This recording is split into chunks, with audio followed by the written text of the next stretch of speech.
Hello and welcome back to another episode of the On the Sideline podcast with Jackson and Kyle. I am Jackson and I am joined here with Kyle as always. Kyle, how are you doing? Uh, okay. I need a haircut, and I got Cam Newton, and then I had to listen to 12 minutes of Stephon Gilmore slander, so it was an okay week. Yeah, exactly. Well, definitely easily my best video I've made so far. Check that one out of Gilmore's terrible game last year. But enough about that. So we got a fun show. We're gonna break down, get in depth about the whole NFC East, everything. We're going to try to get into some details about it, and also before we get into the episode, if you guys prefer listening to it on the podcast, I noticed our downloads are going up every week. So we're on basically every podcast distributor. Apple Podcast, all of that good stuff. So check it out if that's something you're interested in. We again had no worst take last week because we were just both so awesome, and also because it was a debate show, so we just didn't do a worst take last week. But this week, worst take is back. So comment in the comment section below on the YouTube page what you think the worst take of the week was. Make one of us watch a terrible game that will relive traumatic memories. And with that, I think we can just get right into. Oh, one more thing I want to mention. We posted a podcast on YouTube on Monday instead of Sunday last week. The reason for that was because I'd already posted 2 videos.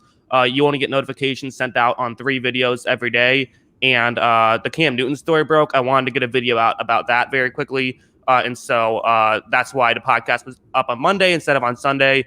But it's always going to be up on Sunday on the audio feed only. So just so you know what's going on there. And with that, I think we can just get into the breakdowns. And the way I want to do this is I think we're going to go by team, and we're going to go with which order Kyle thinks they're going to be in. We're going to go from worst to best.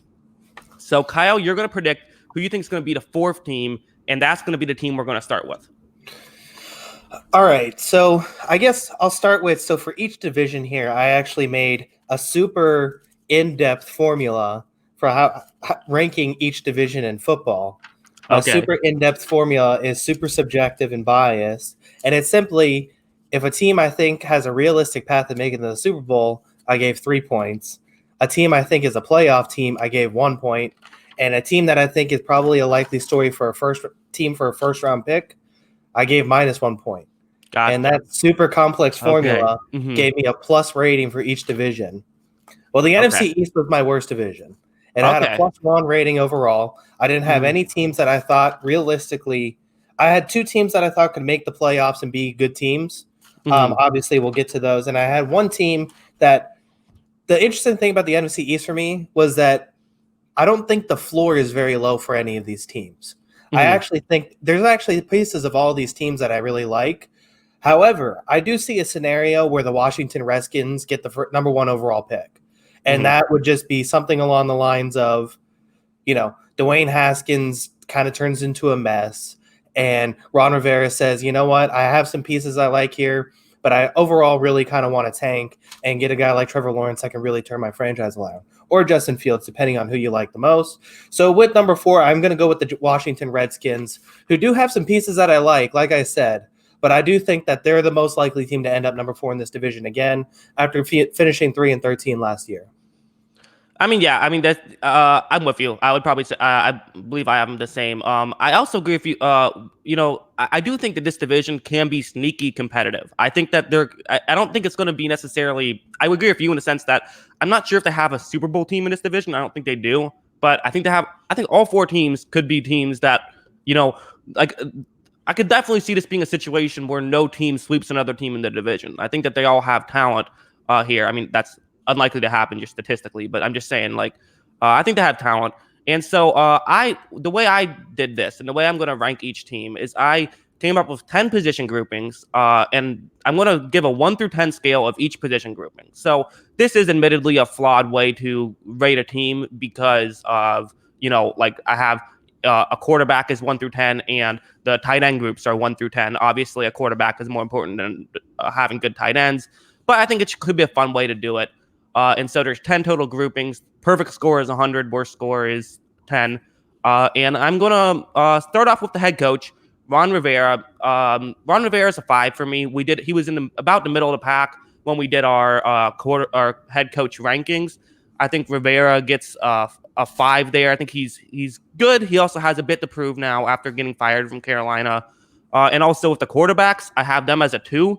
The only reason they're not a 1 is because I like their backup, Kyle Allen. So for backups, I'll either bump you up a spot or take you down a spot if I don't like it, just 1 point. But he would have been a 1. I mean, Haskins was the last starter on our board when we did our quarterback rankings. And so that's what I have there. Yeah, I can agree with that. Obviously, Rivera had some really good years at Carolina, and he had some really bad years at Carolina too. So it's interesting to see how he's rated. I feel like 5 is properly rated. I do feel like, Rivera is one of those guys that I feel like is a benchmark where if you're not as good as Ron Rivera as a head coach, you're probably not good enough to be a head coach in the NFL. But if you're better than Ron Rivera, you're probably considered a good head coach, AKA, he's considered average. So I do feel like the one thing that Rivera has going for him that's going to work in Washington is he's bringing in a level of maturity and experience that this team just simply doesn't have. And I think that's going to be a good thing early on. I don't know what the ceiling of Washington is going to be with Ron Rivera, just because that's kind of how I feel about him as a head coach. I don't know what his ceiling is in terms of coaching teams. And then for the quarterbacks, I mean, we did our quarterback rankings also before Cam Newton signed with the Patriots. And I believe, if I remember correctly, Dwayne Haskins still ranked below Jared Stidham for both of us. So in that regard, it makes sense that there are 2. Kyle Allen, I think, had some flashes. I don't know how high on it I am on him. He could probably end up being an average star in the NFL. I don't think he gets anything better than that. But yeah, I mean, Haskins is the wild card to me overall for this entire team, because I think we're going to get to it soon. I think this defense is going to be not just good, but I think they can be very good. But if Haskins is turning over the ball like crazy and just doesn't have the level of an NFL quarterback like he showed those last couple games of the year, then it's going to be a long season for the Redskins again. Yeah. So we'll move on here to the offensive line. I think their offensive line is probably one of their best. I have it the highest rated on their offense is the O-line here. They have Chase Willier as their center, very solid player. Brandon Sheriff, of course, we all know he's great. Wes, I'm terrible with names, but Wes Switzer, I believe is how you pronounce it. Probably their weak spot, but as a whole, Morgan Moses and Lucas, both 2 good tackles. Again, they pretty much have no weakness on their line. They could use another guard. But as a whole, I think losing Eric Flowers, not the best. But as a whole, I'm going to give their O-line a 7. I think their O-line it's probably the best part about their offense. Yeah, it's exactly what you need for a young quarterback. I'm with you. I think, Sheriff's obviously a monster. Everybody knows that. I think he have 3 Pro Bowl appearances now? Yeah, he is obviously a very good player. And it's amazing to me that what this team's been able to do, really. You lose a guy like Trent Williams, a couple years ago now, really. Yeah. And the offensive line didn't really miss a beat to me. I still think that they're very good, even though, that's a huge talent to all of a sudden just say he doesn't want to play for the team anymore. And the offensive line was still very productive for them. So I do like that rating. I think that's fair. Yeah. So we'll move on to wide receivers. Wide receivers it's a question mark to say the least. Terry McLaurin had a very good year last year. But other than that, you got a lot of guys that are essentially just question marks. And maybe some of them could, find ways to fill in. You got Sims, you got Quinn, you got Harmon. But as a whole, I think that it's definitely probably a weak spot, and they could really use some wide receiver depth. For me, it's a 3. Yeah, I'm with you on that. I actually thought, maybe 3 or 4. I might go a little higher just because I think McLaurin's that special or can be that special. But of course, you're asking a guy in his second year to be that important of a player for your offense. And that's a tough thing to ask any second-year player. But I do think he is that special of a talent. But yeah, I think 3 is fair for that one as well. Yeah, and this is kind of the luxury of, having a rebuilding year. If you can kind of just put guys in spots, give them reps, and see if they have something. And if not, well, then you know what holes you have to fill for the next season. But McLaurin definitely will give you a few points there, but he's pretty much pulling that whole group up. And then for backs, I'd made one position with just backs in general, halfbacks or fullbacks. A lot of teams don't have a fullback, but I threw that in there if you do have a fullback. And I'm going with, so their backs are, you have Adrian Peterson, you have Darius Geis, and Peyton Barber. They also drafted a back in the 3rd round. So it's interesting. I'm giving them a 4 here. It's kind of hard to really say it. I like Geis, but he has really struggled to stay on the field. Peterson, when he gets injured, he apparently just gets stronger. He's again. I mean, I keep thinking he's going to fall off, but he's still playing, so I guess he's there. Peyton Barber, he's a solid role player, nothing really more, and then a wild card draft pick. I think 4 is fair here. I think it's just a little bit below mediocre, but still solid and not a weakness. Yeah, I'm with you on that. I'm not really as high on Geis as some of the other people. I just don't think he can stay on the field. And, some of those injuries are pretty taxing on a body. One guy I'm actually interested in seeing how he, if he's able to bounce back this season. Obviously, he was hurt last year because I loved him in college, was Bryce Love. I believe he's still on the roster for them. But, yeah, Bryce Love was really good in college. They drafted him in 2019, knowing that he had the knee injury just before the draft. I think that he could actually be a really strong player for the Redskins this next year. I'm a big fan of his out of college. We'll see how he does after the big injury because he missed all of his rookie season essentially because of the injury. But he's a guy that I still have a little bit of stock, and I'm waiting to see before I sell off. Okay, good pull there. And again, the Redskins are rebuilding. They're going to see what they have with these guys. If they don't like them, then whatever. We'll move on. The chances are one of them will hit. And even if you find out week 15 which one of those guys it is, well, that's fine. You're okay with that. That's the whole point of this year. And then to round out the offense, their worst position grouping is tight ends. I mean, it seems like they're the guy who might be listed as the tight end 1 right now is Jeremy Sprinkle. I don't know how much you can trust a guy named Sprinkle. They do have. Hey, I found where Richard Rodgers is. He plays for the Redskins. You might remember him from catching the Hail Mary against the Lions a few years back from Aaron Rodgers. They also have Thaddeus Moss, again, better known for having a famous father than anything else. But as a whole, tight ends, I don't know what to expect from them. They're a 1 for me. I don't feel very confident whatsoever in any of these guys. I mean, even Logan Thomas or Hentridges. I mean, it seems like it's a very weak group in my opinion. Yeah, I think the one that interests me, of course, is, it's going to be the prospect on that one. I am kind of interested in Thaddeus Moss. Mm-hmm. I don't think I thought he should have got drafted. I don't think he did get drafted because he was a little old.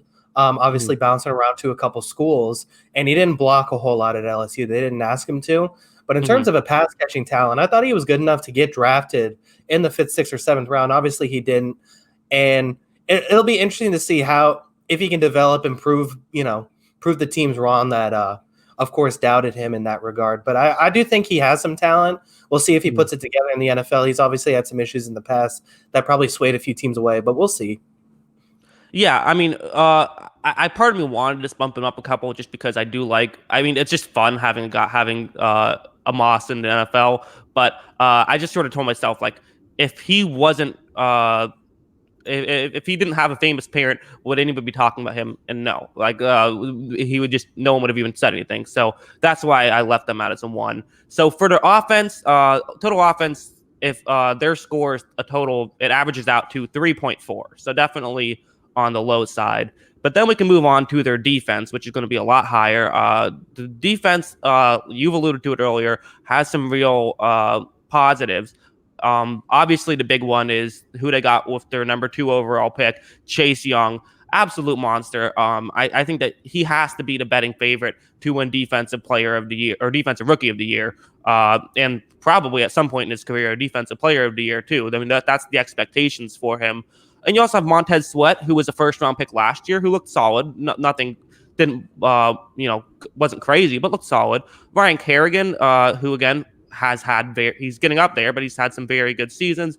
And even Ryan Anderson and Nate Orchard looked very good as role players. I mean, this edge, it's pretty much as good as it looks really good to me. If Chase Young had already had like a 15 sack season like I expect him to do, I would give him a 10.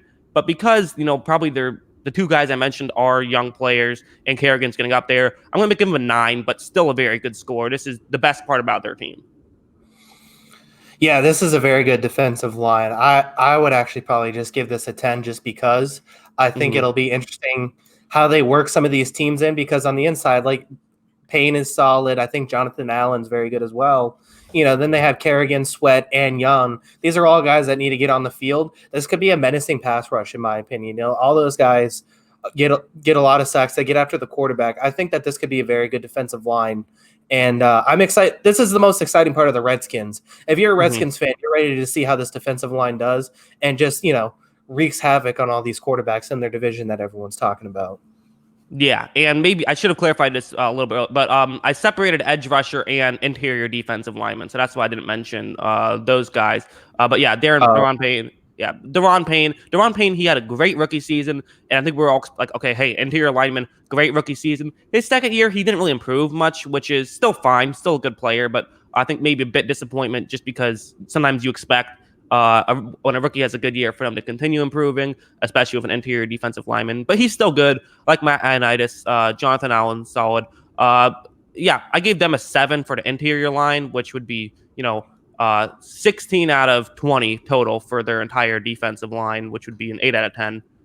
Translates to it. Also, I'll throw in the linebackers here. Again, it's kind of hard to separate some of these because, like a linebacker can be an outside linebacker. But I just said the wordage I used was linebackers that aren't edge rushers. So, if it's a 3-4, then it's the middle linebackers. If it's a 4-3, then it's just linebackers in general.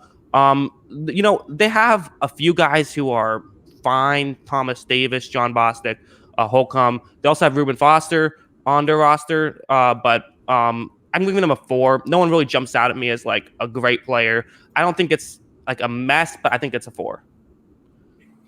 Yeah, I mean, I think they're fine. I do mostly agree with all that. I think it's interesting. Like Thomas Davis, I guess the question for him is when does it like kind of end? A lot of he's an athletic linebacker who's 37 years old. How much are you going to rely on him through a 16-game season? But that's multiple guys with over 100 tackles on the year. I think they're a solid linebacking core, and I think that's going to be. I think it's a nice blend because they have such a heavy pass rush that they need good tacklers in that linebacker spot, and that's what they have. So I think it's a good complement. I just don't think there's any high-end guys on the roster in terms of that spot.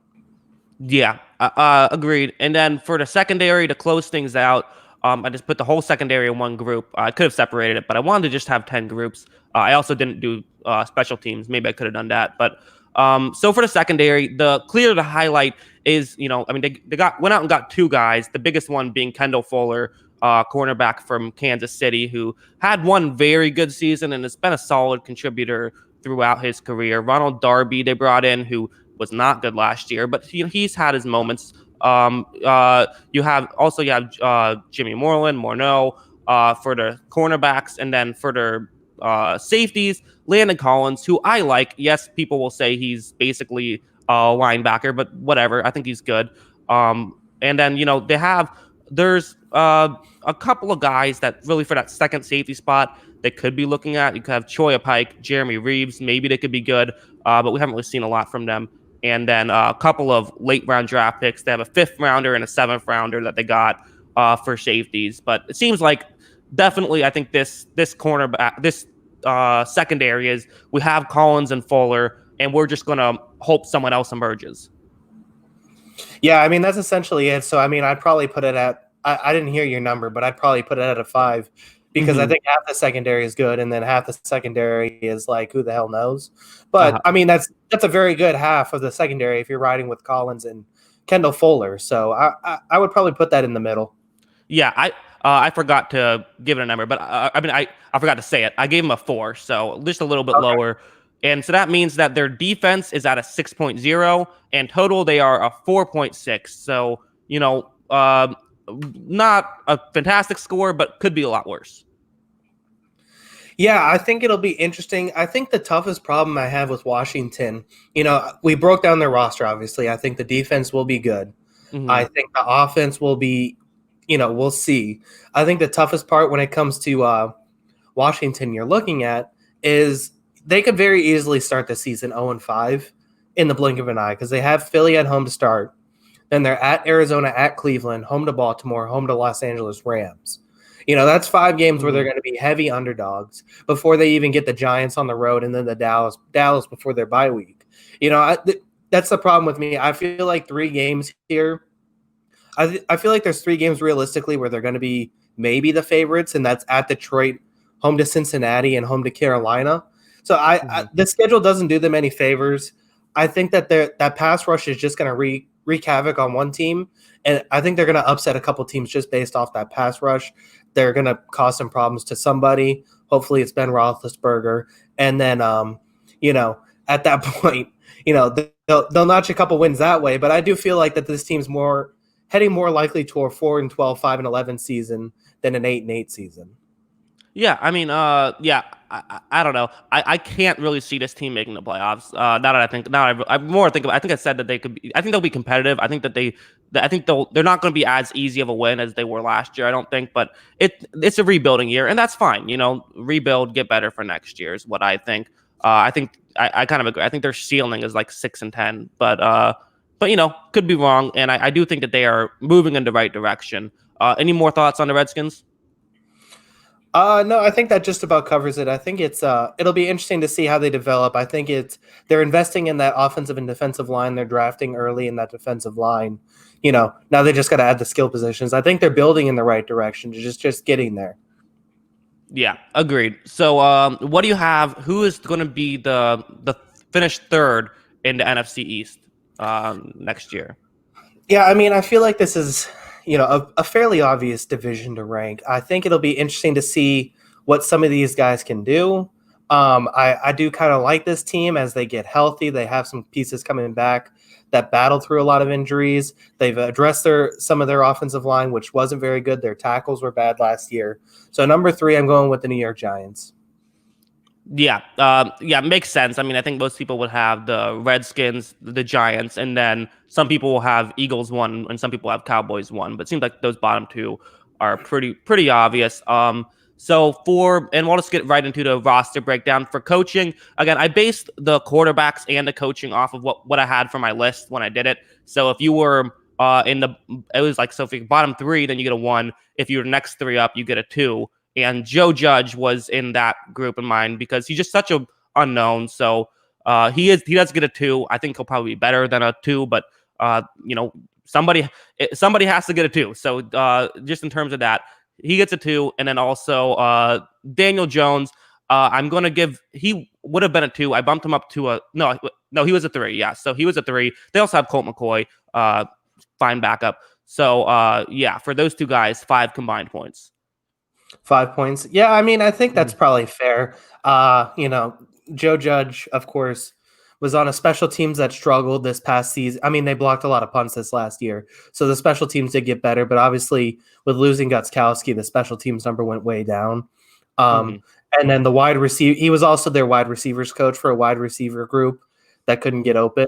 So, I mean, we'll see. I think, he is very heralded, well liked by Saban and Belichick, which if you're going to have references as a football coach, those are 2 pretty good ones to have. So we'll see overall. And I talked on the last podcast. I think Jones is heading in the right direction. I think he's going to be their quarterback of the future. He throws a nice ball. But until he proves he can limit his turnovers, I think 3 is probably a fair number for him. Yeah, I mean he's just young. That's for Giants fans. Don't come at me about the Jones thing. I think he's on the right track. I think it takes a long time for quarterbacks to really get good. He had as good of a rookie season as you could have hoped for. But yeah, that's pretty much how I feel about that. Just because you like a quarterback doesn't mean that they're automatically like a 7. Not every quarterback can be a 7 that you like. So exactly. Right. I mean, we all agree Joe Flacco is a 10, but other than that, it's kind of you have to be hard on some of these guys. For the offensive line, they've made some moves this off season. I think Spencer Pulley is probably still their worst offensive lineman, their center. But guards are okay. I thought Will Hernandez did. He did okay. I think that he had his bad moments, but I think he was fine. They also drafted a guard in the 5th round, and they drafted multiple tackles. Andrew Thomas, of course, number 4 overall pick. He's going to be a monster. I'm not worried about Andrew Thomas. Also drafted Matt Peart in the 3rd round, and they still have Nate Soldier. I mean, if he ends up being your backup, that's a pretty good backup. Not with that contract, but Nick Gates even looked okay in a small sample size. So I gave their offensive line a 6. Yeah, I think that's fair. I kind of want to see. I think Thomas is going to be good.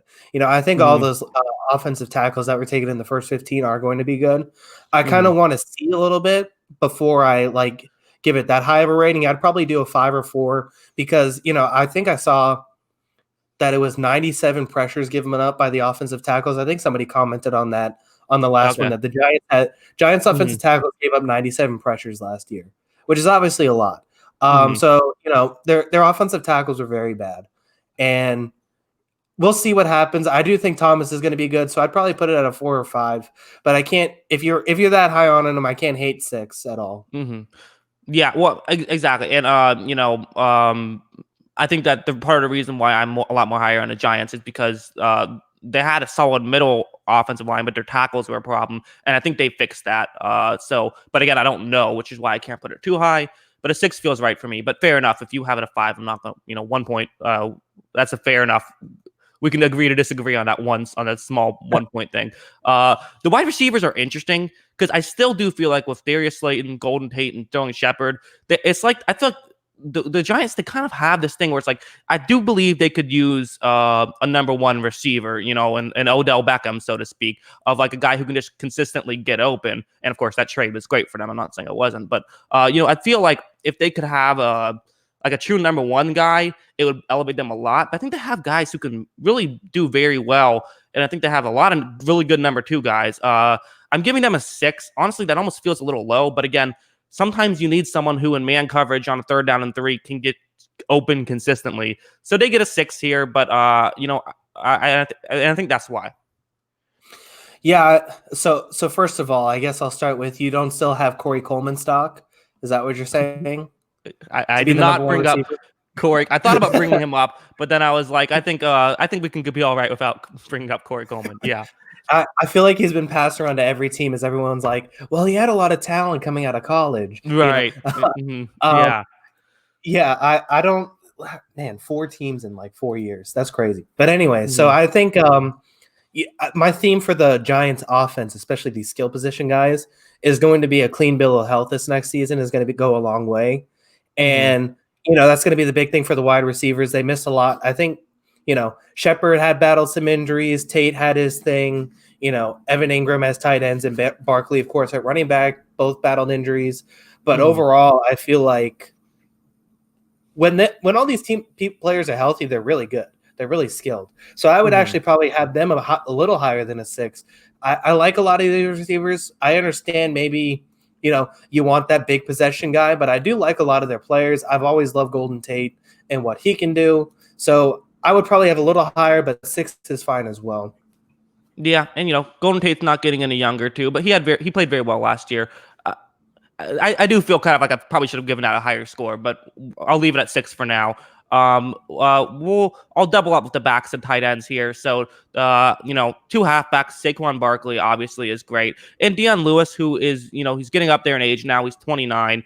I think Dion Lewis it's worth taking a flyer on him. I think Barkley is great. I'm giving them just a 10 because you have Saquon Barkley. You have one of the best backs in the league. You get a 10. And then for tight ends, they're interesting because Evan Ingram, he's been great when healthy. You also have Caden Smith, who's been fine. And then Levine Tololo, I don't know how to pronounce his name, but he's been a veteran for about 8 years now. Good blocker, not really much of a route runner, but for a team that sort of has their first 2 tight ends being guys who primarily are route runners, having someone who can block is definitely a plus, I think. So they get an 8 for the tight end group just because when Ingram, when healthy, is very good. So backs get 10, and then tight ends get 8. Yeah, I'm with you on that. I think the tight ends have a lot of skill. Of course, Evan Ingram's close to that point where you add "if he's healthy" to his name, where it's going to be Evan Ingram if he's healthy is his full name. Right. But he's one of the most skilled tight ends when he's healthy. So I'm with you on that. Wayne Gallman, of course, was the guy that everyone bid on in fantasy, thinking that he's going to get Saquon Barkley numbers because Saquon Barkley's out, because that makes sense. I feel like there's a guy every year that just pulls the chair out on us in fantasy because of that. And that was Wayne Gallman last year. And bringing in Dion Lewis as an upgrade, he's still a really good receiving back. And of course, Barkley is Barkley. So I'm with you on the 10 at the running back position. Yeah. All right. So that is it for the offense. The offense gets a 6.6. And then we will move on to the defense. I'll double up because of the defensive line. I'll give both those in one. For the edge rushers, you have Lorenzo Carter, you have Zimes, you have a couple other guys too, in Fackrell and Johnson. I think the edge rushers are fine. They don't have like a. I would like them to have, a number one guy, and that kind of seems to be a theme of some of these positions the Giants have. I'm going to give them a 6. I think that they have enough guys who can contribute consistently, and they can rotate out guys for the edge that I like it. I'm going to give them a 6. And then for the interior D-line, I really like this. Dexter Lawrence had a great rookie season, and it's not easy to have a great rookie season as an interior defensive lineman, but he did. You also have Dalvin Tomlinson and BJ Hill, 2 guys who I thought played well last year. For me, their interior defensive line gets a 9. So that's 6 for the edge rushers, and then for the interior D-line, it's 9. Yeah, I'm with you on that. The interior defensive line is the part that jumps out at you. And, if Leonard Williams can find some of that potential, obviously that would be a big thing for them as well. Mm-hmm.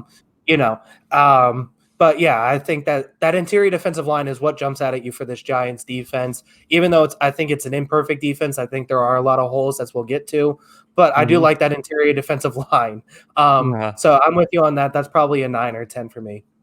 Yeah, and then speaking of holes in this defense, linebackers are probably the worst position grouping in the entire division, the Giants linebackers. They have Blake Martinez, and seemingly that's it.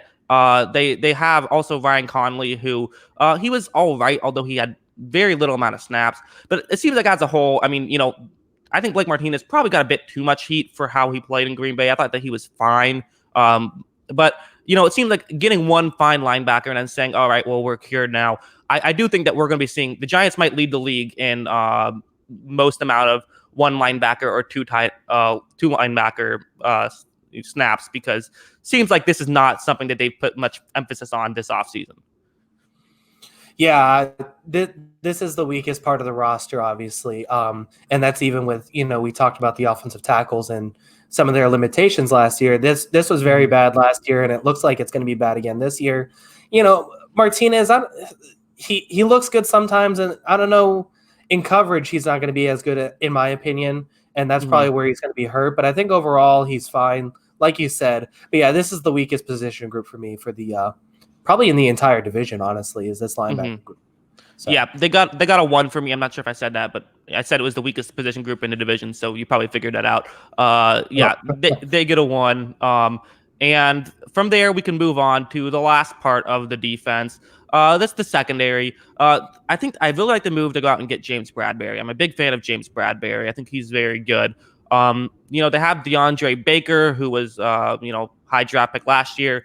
Didn't play great, but he was a rookie. Maybe he'll grow into it. Some rookie cornerbacks do take some time.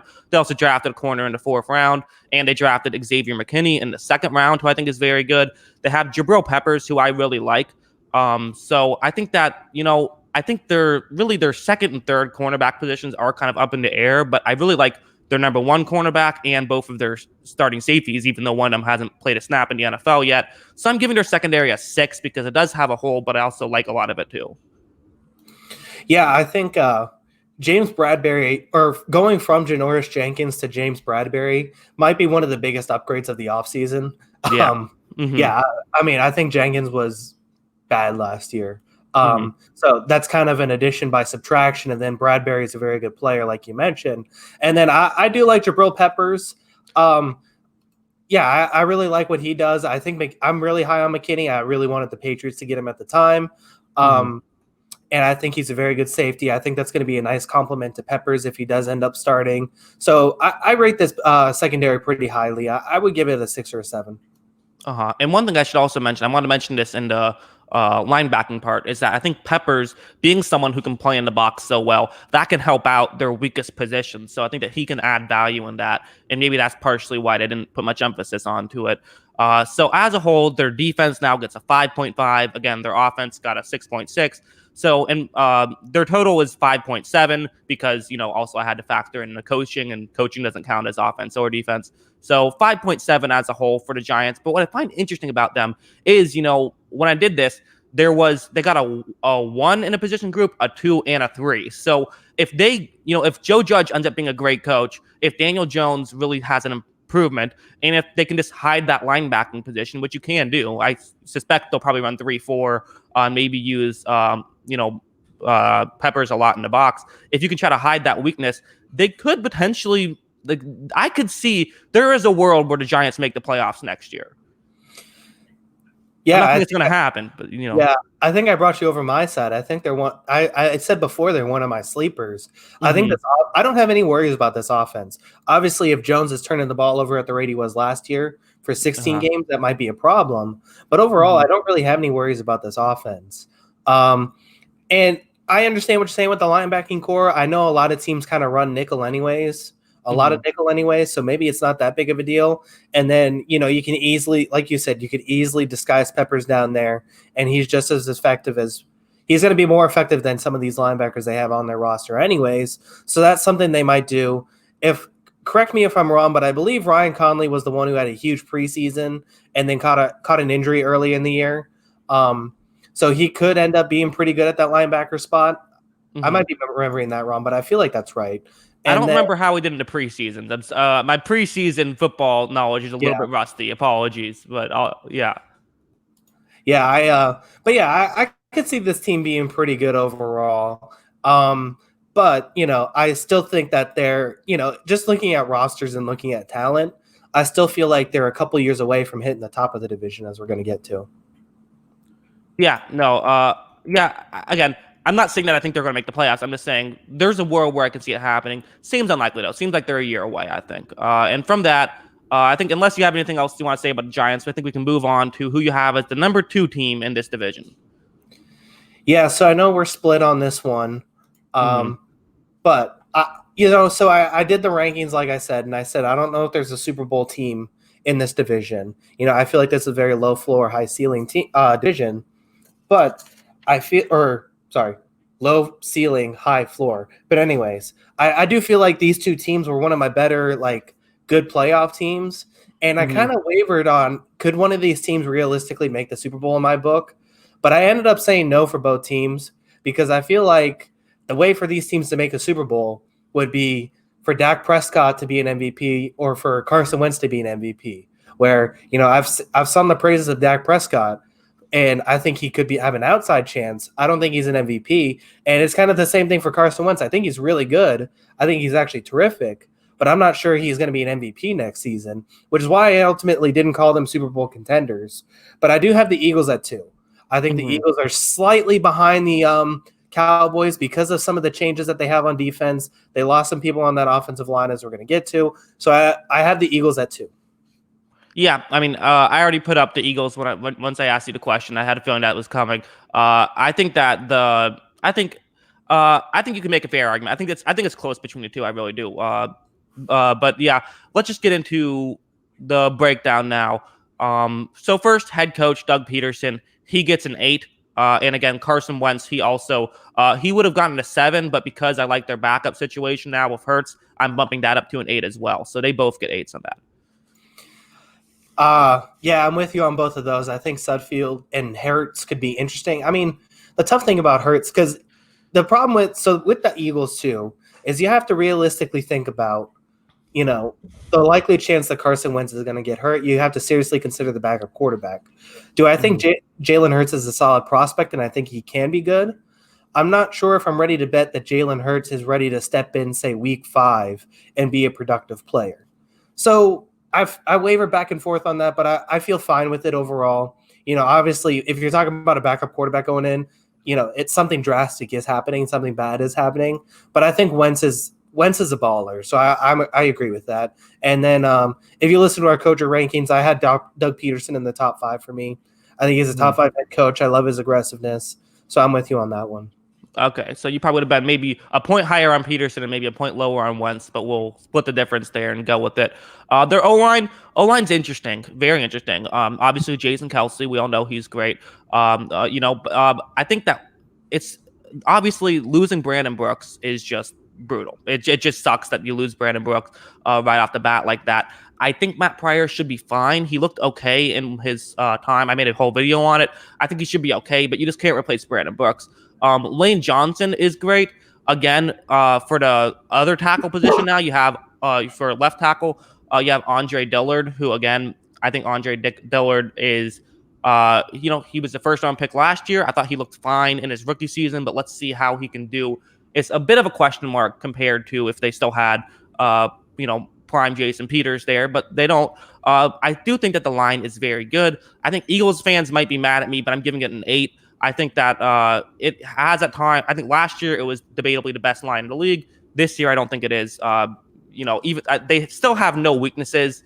I would still say every guy on there is a 6 out of 10 or better. And they still have Kelsey and Johnson, but they don't have as much of they don't have. It's not as dominant as it once was. Yeah, I'm with you. It's probably fair. I think Kelsey and Johnson alone are going to make this a very good offensive line. Like you said, I wasn't as high on Dillard last year, but obviously, he was a pretty high prospect, and I think he has room to get better. But Pro Football Focus, they had 2 position groups for the Eagles as the best position groups in the NFL, and their offensive line last year was number 1 in the NFL. And I think particularly that right side of the offensive line was just head and shoulders above any other, center, right guard, right tackle last year. It doesn't get better than what they had last year. That was just monster. Losing Brooks hurts, it's going to be interesting if they keep is it Jack Driscoll that's going to start their week 1 right now? Is that who they have? I was under the impression it would be Matt Pryor would be the guy who goes, but I don't think they've announced officially who they're going to have as the replacement. Yeah, I mean, it'll be interesting to see. Could it be Kyle Long? I don't think that's the best idea, because then you might as well just get your backup ready week 1, because I don't think Kyle Long can play 16 games anymore. So it'll be interesting to see how that holds up, but I still think this line's going to be very good. Yeah. And so then for wide receivers, this is a position group that was not great last year. A lot of it was injuries, and this is definitely going to be good guy in their wide receiving group. You have Deshaun Jackson and Alshon Jeffrey, both are guys in their 30s. You have Jalen Reagor, who's a rookie. They could all potentially still have something. They could all potentially suck. Both are possibilities. There is a world where each of those happens. You have J.J. Arcega-Whiteside, who, I guess he's the one constant, but that's still not like you have a spectacular player there, sort of just a role player. So I'm going to give, it's so hard. It's all about percentages. I'm going to give them a 4. I think it could easily end up being a 1. It could end up being an 8. I'm giving them a 4. I think that's probably fair. Deshaun Jackson, those vert guys don't typically last as long in the league. And obviously the injury hurt him last year. So that'll be interesting to see. Alshon Jeffrey, I don't think there's anything left in the tank. I think Reagor's a good prospect, but I don't think he's there were some guys I like more at that wide receiver position, but they went with Reagor as their guy. It'll be interesting to see how he does. I probably had them pretty low as well. It'll be interesting to see. One guy I'm actually really interested in to see how he does, and first he has to make the roster, is Khalil Tate. I believe Khalil Tate was picked up by them in free agency. He was an undrafted free agent. He was the quarterback out of Arizona, who's a really talented quarterback. It'll be interesting to see if he can make the roster. I think he's a really talented player. Obviously he's learning a new position, but I really like Khalil Tate, and it'd be interesting to see if he can make the roster for them. All right, yeah, that's interesting. And I looked at Alshon Jeffrey. He had, the last time we saw him play, it was 13 games. He had over 800 yards. I could see him being that. I could see him being an 800-yard guy. Maybe not what he wants. I don't think he'll be what he once was, but I could see him having some talent. But as a whole, it seems far more likely that this will be a weakness than a strength heading in the next year. And from that, we'll move on to the backs. You have Miles Sanders, Corey Clement, Boston Scott. A lot of guys who are solid. Boston Scott, good pass catching halfback. Miles Sanders, I think I was the only person who was disappointed in how he would do last season. I loved him out of college, and I thought he looked good last year, but I was hoping he would be as good as he was. I was even higher on him than what he ended up doing last year. But as a whole, I think the backs this is like a perfectly mediocre backfield for me. It's a 5. That's probably fair. You need to see Sanders hit that high level. I thought he was good last year. I thought it was good too. I had very high expectations for him. Yeah, I do think there was some times where I thought they could have used him more and they didn't. And I don't know if that was just the uncomfort of playing a rookie, especially towards the end of the season, they were battling for that playoff spot. But I remember like watching him play New England. I was like, why don't they just give the ball to this guy more? You know, he's that talented. But yeah, he has to put it together and put together a good season before we have it any higher than that. I think 5 is respectable. I don't think there's anybody who I would consider bad in this running back room. But I don't like you said, I don't think there's anybody who I would consider great yet. Yeah, agreed. But they do have a greatness in the next position. This for the tight end group, it's going to be a 10. I mean, you have Zach Ertz, who's probably top 3 tight end in the league. You at least top 5, no matter what you say. Dallas Goedert, maybe the best backup tight end in the league. Even Josh Perkins looked okay. So the tight end group is a 10. It's hard to really, I think, argue the contrary. Yeah, there's no debate for this one. We can move on. I think this is the best tight end in the league. Yeah. Yeah. All right. Good stuff there, Kyle. We'll move on to edge rushers here, or we'll do the whole defensive line. Brandon Graham is clearly their best edge rusher. But for the other guys, Derek Barnett, Josh Sweat. Oh, fine. Fine, but like nothing spectacular. The interior defensive line is very good with Javon Hargrave and Fletcher Cox. I gave their interior defensive line a 10. I'm giving their edge group a 5. Yeah, that's fair. I think, Fletcher Cox has been a monster for, his entire career here in Philadelphia. So I think that's a good one. I think 5's fair for the edge rushers. I do see a scenario where it's worse. Like, if you think like how much does Brandon Graham have left in the tank at 32 and that sort of thing, I could see it falling to like a 4 or a 3 in that regard, because it's like, well, they're not getting any pressure because these guys, Graham's old, Barnett can't put it together. But I think 5's fair for now, and then we'll see what happens.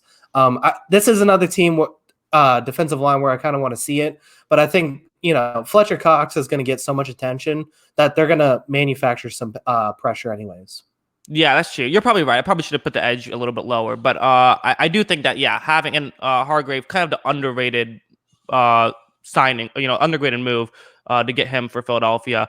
I thought, and I think they will take away enough that the edge rushers don't have to be great; they could just have to be okay, and I think they can probably do that. Moving on to the linebacker group, this is the weakest part of the team, in my opinion. You have Duke Riley. You have Nathan Gary. You have also a 3rd-round pick and a 6th-round pick.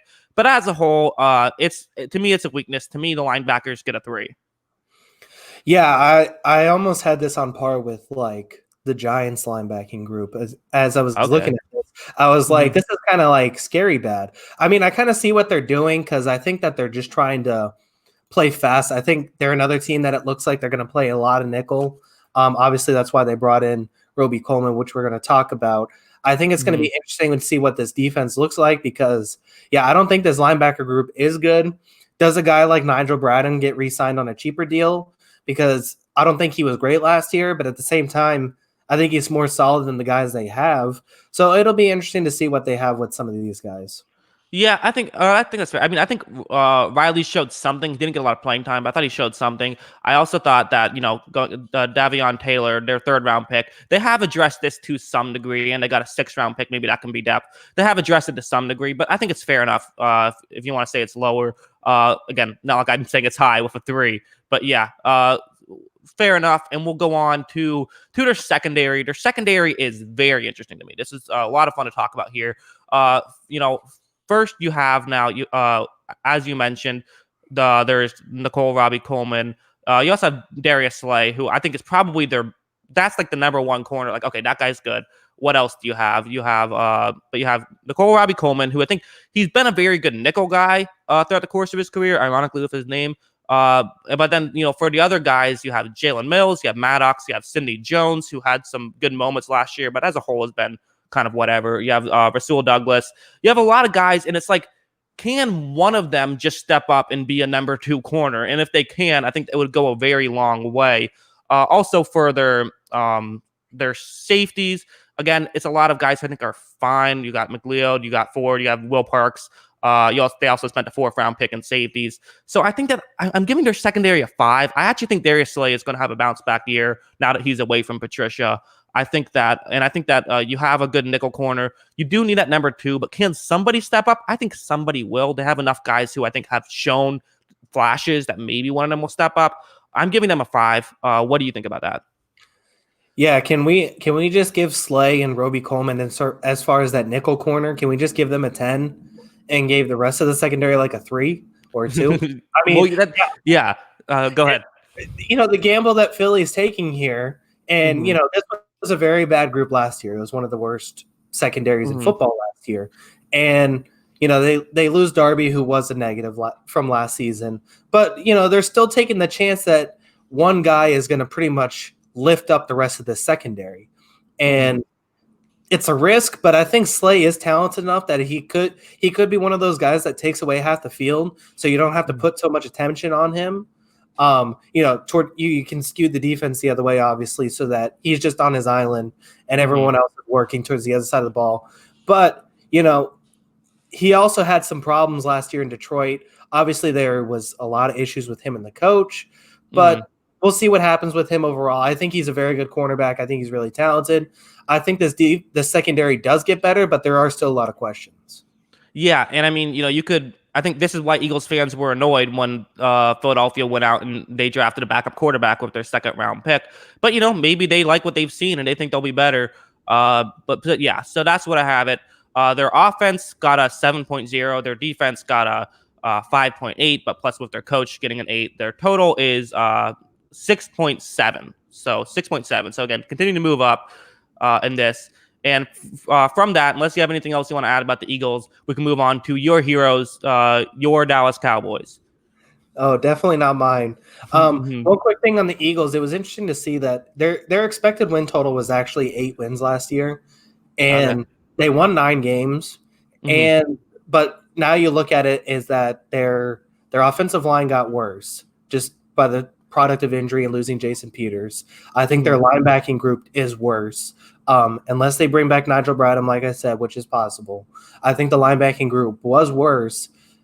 That's where I had the questions with Philadelphia. I think there are some, a clean bill of health to some of those players on offense might make the difference and make them a little bit better. But it does leave me to have some questions on this team. Yeah. Oh, and also adding what we agreed was their 2 best secondary players were both people that they brought on the year too. So, and hopefully their receiving core gets better. They're an interesting one. I could see them going a lot of different ways. But let's go ahead and we'll go to the Dallas Cowboys for their coach, Mike McCarthy. He gets a 3 where I've had him placed because, again, if I remember when I said it, he's just such a wild card. And I actually had a thought that if I was ever a head coach and I got fired after like 3 years, I'm going to say I'm taking a year off. And then after a year, I say, I went back to the drawing board and I figured out what I had to do, just because I think that's now all of a sudden there's so much hype around McCarthy. Whereas if he just got a job the next year, there would be no hype around him. So I think the year off, underrated move, but maybe it did help him too. Who knows? So he has a 3 just because of where he was placed. I'd have him a little higher. I think, did it end sourly in Green Bay? Sure. But did he win a lot of games? Yeah. I mean, if we're comparing, your rankings right now, you had Joe Judge at a 2.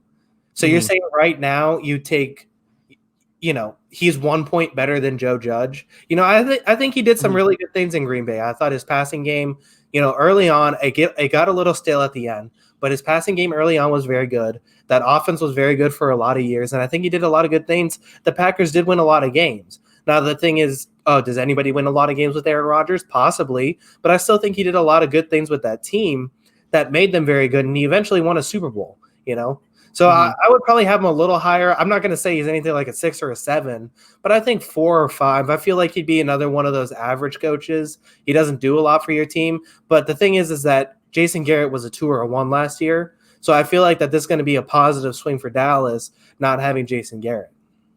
Yeah, well, I'll respond in 2 different ways. First off, again, the way I did it was I just did tiers based on my quarterback or my head coach ranking. So I believe the 3 was, if I remember correctly, it was bottom 7 through 9 or something like that, which just happened to be where he fell. But also, I don't know. I mean, Jeff Fisher did a lot of great things and almost won a Super Bowl, and then he fell off. Like sometimes you do great things, and then there's too much question marks for me. He could be great, but I'm not willing to say that he's even mediocre yet until he proves to me that he can be mediocre again. That's fair. We're going to see what happens with that one. I think, I think him in that offense is something I don't worry about. I guess you worry about some of the other things with Mike McCarthy, but we'll see. Okay. And from that, we'll move on to Dak Prescott. If you remember, I said that Wentz was a 7 who moved up to an 8 because of the backup quarterback position. Well, Prescott fell in the 6 range, but I'm moving him up to a 7 because of Andy Dalton. Quarterback room gets a 7. What do you think about that? I know you think that 11 would be too low for Prescott, but I have him here at the quarterback room at 7. Yeah, I mean, I think him and Wentz are comparable. I think it'll be interesting to see which one ends up on top this next season. I did the quarterback rankings myself when we were doing our own draft rankings. I had them at 7 and 8, I believe 8 or 9. Something like that, so I have them neck and neck. And then I think Andy Dalton's the best backup quarterback in football right now, okay. Just by, basically Cincinnati basically benched him because they wanted to lose. Right. And I still think he has a lot left in the tank. At the very least, you put Andy Dalton in, I say this team wins 7 or 8 games still. Also, by the way, Joe Flacco is the best backup in football. Don't you forget it. But maybe second best, Andy Dalton. Yeah. But yeah, no, I mean, we've talked Prescott to death, but yeah, that everyone knows how we feel. We'll move on to the offensive line. Obviously, losing Travis Frederick, huge blow. I mean, losing one of the best centers in the game to an early retirement sucks for them. But I think Joe Looney should be able to fill in fine. I think that he's been fine over his career. And they still have Zach Martin and who will be blocking next to him along with Connor Williams as well. As for the tackles, Collins, you could argue he was better than Tyron Smith last year, and you still have Tyron Smith. So, who's not getting any younger, but as a whole, I think this offensive line doesn't get too much better than this. It's a 10 out of 10. Yeah, I think Biadasz could actually be a good center also. He's going to be the backup to start. I was actually thinking, I was kind of looking at who are the best players in this division, just best football players. I think I wrote it down here. So I had Fletcher Cox number 1. The best football player in the division, I had Fletcher Cox. I think I had Lyle Collins number 2. Okay. I think he's that good of a tackle. And I think adding him to this offensive line is almost unfair. But yeah, I think the offensive line's that good. I had Lyle Collins as the second best player in the division. Huh. Yeah, no, I mean, I'm trying to think of who I would I might be forgetting someone. What? Maybe Ertz? Yeah, you could argue Ertz. I think you could argue you could probably argue Lane Johnson, although I don't think I would. You could honestly, I would probably say Zach Martin. Just thinking about that, but I mean, yeah. Either way, loaded offensive line should be great, and it doesn't get much worse as you can start to go down the line with wide receiving group. You have Amari Cooper, Michael Gallup, CeeDee Lamb, even guys like Tevin Jones and Devin Smith who can be solid 4 and 5 guys. They pretty much check off every box. I feel like what you want out of a number 1 guy, I think Cooper will be. Maybe Lamb can even be a number 1 guy, but he should at least be able to be a number 2 guy. Gallup is much better than a number 3 guy. The receiving group is very good. I still don't think Amari Cooper. The reason why I couldn't give him a 10 out of 10 is because Amari Cooper will just disappear in some games. His consistency thing is a problem. Maybe Lamb turns into that consistent number 1 guy, but I'm giving them a 9 for now. Yeah, I think that's fair. I think watching another one is watching that Patriots game. Gilmore. Amari Cooper was essentially a 0. He was a negative because Gilmore took him out. That's your defensive player of the year, by the way. And under protest. But yeah, I think I saw a statistic that Dak Prescott was the best deep ball thrower in the NFL last year. Statistically, I don't think he has the best deep ball in the NFL, but statistically, he was like number 1 last year. And CeeDee Lamb was the best deep ball receiver in college football the last 2 years. So I think that's a match made in heaven. I think this receiving core, I'd put it at 9, 9.5. Okay, classic Kyle move to bring up some statistic that he doesn't reference in any way, just to prove that Dak Prescott is great. We'll go with it. Let him have it. And go to the backfield, the backs. You have Ezekiel Elliott, obviously, Tony Pollard as well as a very good backup back, and then even the fullback with Awali is solid. Backs for me, they get a 10. Yeah, I mean, I agree with that as well. Ezekiel Elliott is obviously one of the best running backs in football. I feel like he's in the same boat as Barkley. You know, you have those 3 or 4 running backs in the league that I would automatically put a team at a 10 because of that running back. And I think Zeke's one of those guys. Yeah. Again, not too much we have to talk about there. There is one big red mark on their offense, and that's the tight ends. They pretty much have, unless maybe they're expecting some Blake Jarwin magic to happen in 2020. The tight end group, I give it 2. I mean, I don't really know what their plan is. Maybe they're not going to use tight ends. I don't know. But it seems like it's the weakest group of this team. Yeah, I mean, that's fair. I don't see a lot of catches going their way anyway. It's probably going to be a lot more blocking. I think Jarwin's okay, but I don't think he's anything great. So I think that's probably fair at a 2 or, yeah, maybe a 2 or a 1. Yeah, I was debating between 2 and 1. I decided with 2. And I just kind of also, it should be mentioned that you can't, sort of like how we talked about, you can sort of hide the linebacking group. You can hide having a poor tight end group. If you can just not run very many tight ends and have them be primarily blockers. You can have them do certain things. But yeah, seems like a weak position. And from that, we will get on to the defensive line. And I was actually very surprised of how high I was on this Dallas defense on certain position groups, because I figured I would be lower on them. But going through it, I did have it a lot higher. Their defensive line, obviously, it starts with DeMarcus Lawrence, very talented player. They also have Aldon Smith, who knows, maybe, and then some Armstrong and Jackson. Edge rushers get a 7 for me. And then the interior line, you have 2 veterans, Poe and McCoy. You also have Antoine Woods, and they drafted a 3rd rounder, Gallimore, in the 3rd round. So also interior line, is also a 7. So I have 7s for both sides of the defensive line. I think that's fair. The interior defensive line is going to be interesting because those are, it's Gerald McCoy. How long does he keep just chugging along as, a high-level defensive tackle, I think is a question. But I think he's very good still. I think Poe is still pretty valuable. And then, of course, I think the edge rushers could be, I think that they are pretty high, but I also think that they could end up like a 5 because I think DeMarcus Lawrence is obviously a star at that position.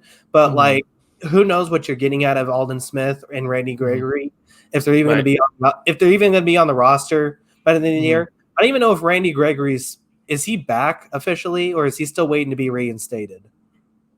I'm looking up that right now, but go ahead. But yeah, I think it's interesting, because it's like those 2 guys are obviously very talented, but who knows like if they're on the roster. So that's my biggest question, where I could see this falling to like a 5 or a 4 because the rest of the pass rush is just that bad. But DeMarcus Lawrence is the kind of guy who can lift up this pass rush to at least be average because he's that good of a rusher. Okay, and I believe Randy Gregory, the most recent thing I found was that he's filed for reinstatement. I'm not exactly sure. I would have to do more research to totally figure that out. So, I'm sure everyone will let us know in the comments. But yeah, no, I think that's fair. But I also because what I like about the interior defensive line is that even if, if Poe or McCoy play, you got to figure one of them will be good. And then Woods can still be a solid contributor next to him. So I think that they'll be all right there. And then moving on to the linebackers that aren't edge rushers, you have Skip Bayless's favorite, Sean Lee, who is a bit getting up. I'm not sure how much he still has left in the tank. You also have Jalen Smith, though, and Leighton Vander Esch, 2 very good young guys. So as a whole, I like this grouping. I give them an 8. Yeah, I'm with you there. I think this is a pretty high-level group, but it's another one kind of like what I said about some of the players on like if they're healthy, if Sean Lee and Leighton Vander Esch are healthy, this is an 8 or a 9 or maybe even a 10 because I think that's how good Jalen Smith is. But if they're not healthy, then this is probably a 5 or a 4 because these guys can't stay on the field. I mean, Leighton Vander Esch obviously came off that injury, so we'll see what happens with him. But I think that Jalen Smith is one of the better linebackers in football, so I think an 8's fair. Yes. Fun fact about Leighton Vander Esch. My first video to ever get over 10,000 views was a Vander Esch video. So I owe him thanks for that. But then we will move on to the secondary. Secondary is also very interesting. I think that you have a Woozy and you have, They drafted Trayvon Diggs in the second round. You have Clinton Dix as a safety, along with Jordan Lewis, Xavier Woods, and Darian Thompson. They also drafted a 4th rounder for a corner. As a whole, the secondary, I think it has some good pieces. I think it has some holes. We still have to see I think there's some guys that need to really. I don't know. I'm giving it a 5. I don't think it's terrible. I don't think it's great. I think it's kind of mediocre.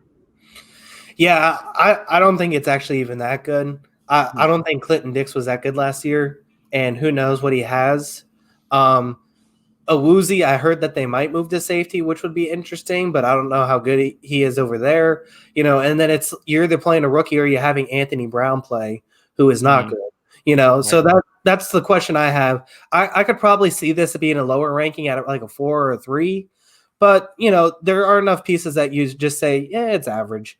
They'll get by. If this rush holds up, then they can be very good because they don't have to cover very long.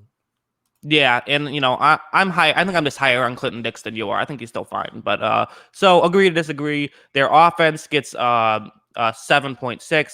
Their defense gets a 6.8, and their total is a 6.8 because of McCarthy. So they end up with 6.8, which is 0.1 higher than I graded the Eagles. They were at 6.7. So there you go. But I think that, and also I have to mention, this is the total.